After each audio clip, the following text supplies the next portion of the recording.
اور ہمیں تو کہا گیا کہ ہر وقت اپنے آپ کو مردوں میں شمار کرو، عد نفسک من اصحاب القبور، ہر وقت یہ سمجھو کہ شاید کہ اگلا قدم میرا جو ہے وہ قبر کے اندر جانے والا ہے۔ جب تک استحضار موت اس درجے میں نہیں ہوگا انسان کے، دنیا کے ساتھ جو ایک انقطاع قلبی درکار ہے وہ کبھی نہیں ہوگا۔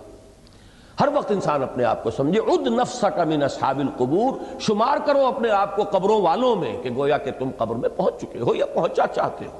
تو اب میں ہوں اور میری قبر ہے اور میرا محاسبہ اخروی ہے۔ من مات فقط قامت قیامتہ، جو مر گیا اس کی تو قیامت کھڑی ہو گئی۔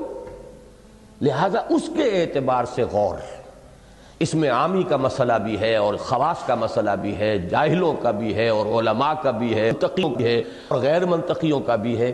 ہر فرد نوع بشر کا معاملہ ہے اخروی نجات، اخروی فلاح، یہ اس کی ضرورت ہے۔